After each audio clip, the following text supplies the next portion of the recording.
If you had exactly 3 days to change everything in your life, could you do it? That is the question behind the band's name. It's not just a cool phrase, it's a hard choice, a feeling that time is running out. And when you listen to 3 Days Grace's 2003 debut album, you can hear that rush in every guitar riff and every scream. To understand this album, we have to go back to Norwood, Ontario. It's a very small town in Canada with only a couple of thousand people. In the early 90s, Adam Gontier, Neil Sanderson, and Brad Walst started a high school band called Groundswell. They played local shows and tried to find their style, but eventually broke up in 1997. However, the connection between Adam, Neil, and Brad was too strong to ignore. They got back together, moved to the much bigger city of Toronto, and changed their name to 3 Days Grace. Everything changed when they met producer Gavin Brown. At that time, the band already played heavy rock, but Brown wanted more. He didn't just want loud guitars, he wanted honesty. He told the guys to look deeply into their own lives, their own problems, and write about the real truth. Because of this, the 2003 debut album isn't just a list of popular rock songs, it is one complete story. We can look at this album as a timeline of one person going through a very hard time, a mental breaking point. Let's walk through that journey. We're going to see you guys tomorrow night. We're 3 Days Grace. You guys kick ass. The album doesn't start quietly. It kicks the door open with the song Burn. If this album is a story of one person's mind, Burn is the moment of pure anger. The lyrics and the heavy music are about watching your past turn to ash. The bass guitar is fast and aggressive. The protagonist in the song realizes that something in his life is totally broken, and the only way to move on is to destroy the old life completely. But when the fire goes out, what is left? You have to figure out who you really are. That brings us to the second track, Just Like You. This song is about fighting for your own identity. It is the voice of someone who has spent their whole life doing what parents, partners, or society told them to do. Adam Gontier singing here is amazing. It goes from a quiet, almost angry whisper to a massive, loud chorus. The emotion changes from the wild anger of Burn to a clear message. I am not you, and I will not be you. However, saying you are free doesn't instantly fix your problems. The mind is a tricky place, and the third song, I Hate Everything About You, shows a very common human problem, a toxic relationship. This was the song that got the band their major record deal with Jive Records, and it's easy to hear why. We've all felt this way. It's about a person or a bad habit that is destroying you, but you still can't walk away. The quiet acoustic guitar at the beginning tricks you into feeling safe before the loud rock guitars hit. It perfectly shows the crazy cycle of love and hate. You realize you are addicted to something bad for you.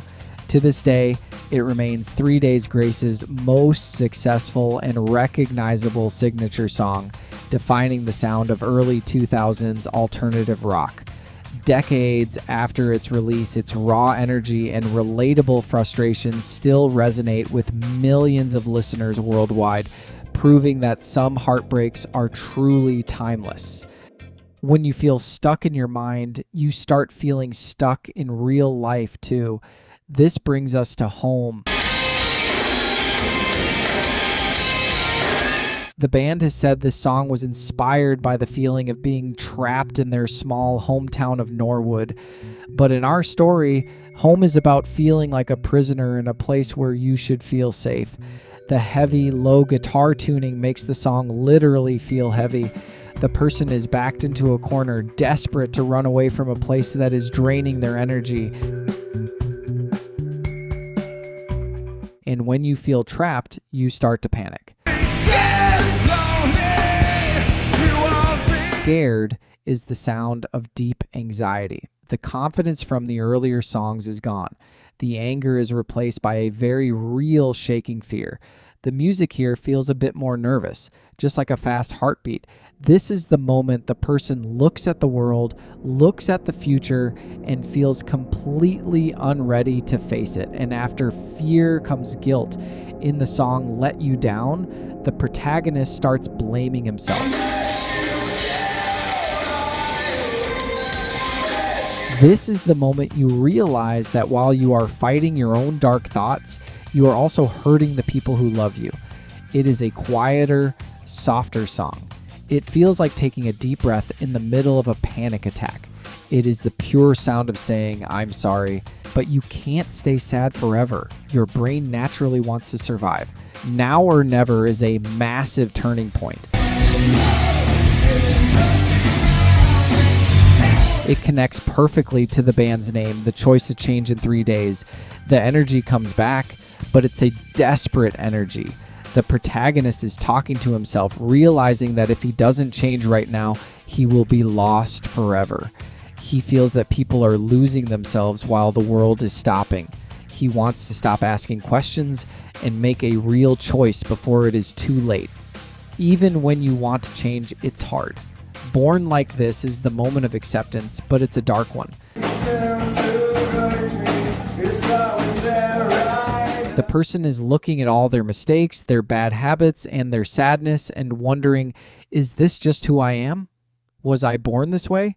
It's a very honest look at being a flawed human being. Thinking like this makes you feel incredibly tired. Enter the song Drown. If I needed someone to control me, if I needed someone to push me. This is personally one of my favorite songs on the album and the entire band.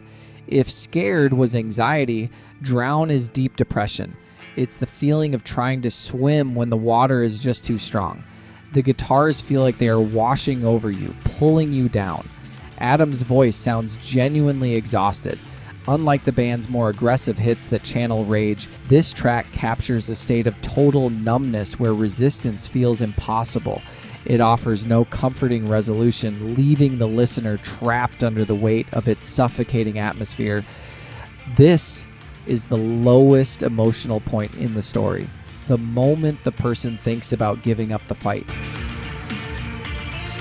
After hitting rock bottom and Drown, the protagonist finally begins to see the damage they've caused. Wake Up is not about escaping pain. It is about realizing that someone you loved has already walked away because of your own actions. For the first time in the album, the focus shifts from inner suffering to regret. Desperately pounding on the door, promising that everything has changed. The protagonist is no longer asking to be saved. He is asking for one last chance to make things right. Fighting takes a lot of energy. In Take Me Under, the person is tired again.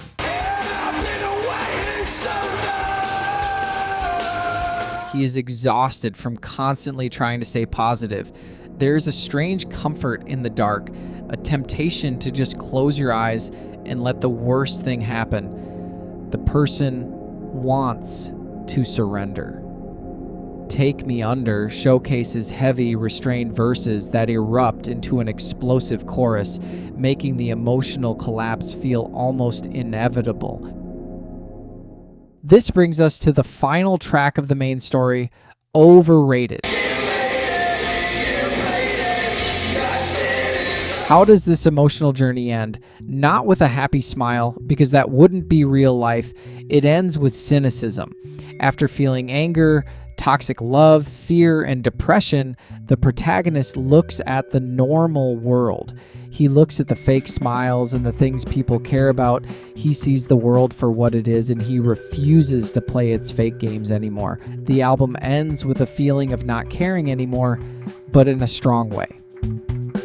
But wait, every great rock concert needs an encore. If the main album ends with a feeling of not caring, the bonus track Are You Ready is the heartbeat suddenly coming back. So sit down, shut up. Are you ready? It's a pure shot of adrenaline. It doesn't really fit into the dark story we just talked about, but it perfectly shows the wild garage band energy of a group that was about to become huge. It's less of an ending and more of a warning for what was coming next. 3 Days Grace's debut isn't just a CD you play in the background. It took the frustration of small town life and turned it into a 12-track story of a human being pushed to the edge. It's heavy, it's dark, but most importantly, it's honest. And that is why, more than 20 years later, this album still means so much to people.